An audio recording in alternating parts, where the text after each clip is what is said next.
भाजपकडून जितेंद्र पटेल यांनी उमेदवारी अर्ज भरला। प्रभाग क्रमांक 10 मधून त्यांनी उमेदवारी अर्ज दाखल केला। जितेंद्र पटेल भाजपचे माजी नगरसेवक आहेत। भाजपकडून पटेल यांना पुन्हा संधी देण्यात आलेली आहे।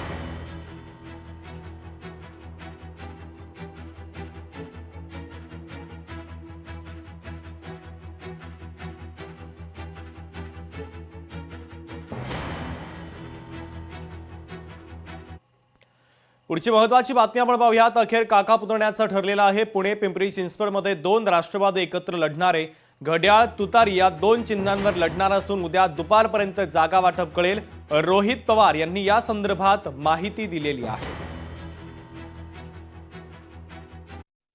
चर्चा केल्यानंतर पुणे शहरामध्ये सुप्रियाताईंनी सुद्धा प्रत्येक व्यक्तीशी त्या बोलल्या। शशिकांत शिंदे साहेब तिथं बोलले। पिंपरी चिंचवडमध्ये सुद्धा तिथं सर्व कार्यकर्त्यांशी बोलल्यानंतर सर्व कार्यकर्त्यांचं म्हणणं आलं की आपण घड्याळावर जाणं हे योग्य ठरू शकतं। त्यामुळे ही लढाई कार्यकर्त्यांची लढाई आहे। हे इलेक्शन कार्यकर्त्यांचं इलेक्शन आहे। त्यामुळे पुणे आणि पिंपरी चिंचवडमध्ये राष्ट्रवादी शरदचंद्र पवार पक्ष कार्यकर्त्यांचं समजून घेऊन ऐकून घेऊन त्यांच्यासाठी आम्ही दोन्ही पक्ष हे दोन्ही महानगरपालिका एकत्रित लढणार आहोत। पुणे आणि पिंपरी चिंचवडमध्ये आपल्याला घड्याळाबरोबर जावं लागेल।